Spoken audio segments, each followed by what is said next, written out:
Et puis l'actualité à l'étranger, marquée par la suite du voyage de Lionel Jospin en Chine. Le Premier ministre français est aujourd'hui à Hefei où il a rencontré le président Jiang Zemin en tournée dans les zones touchées par les inondations.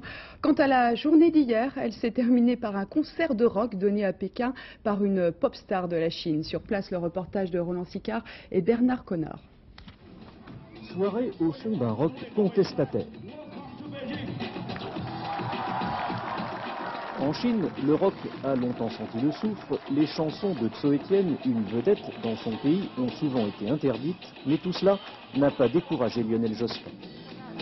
C'est assez inattendu, c'est une rencontre, ça fait le signe d'une évolution. Pour moi, c'est agréable. Mais ce matin, retour aux choses sérieuses, Lionel Jospin devait partir en voyage. Le président de la République chinoise, Jiang Zemin, ne pouvait pas le recevoir à Pékin. Il est en province, en tournée d'inspection, après les inondations qui ont ravagé la Chine. Pour certains, un rendez-vous déplacé qui équivaut en fait à une sanction contre la France. Elle agace les Chinois à trop souvent parler des droits de l'homme. Pourtant, les droits de l'homme, Lionel Jospin en a reparlé ce matin au leader chinois.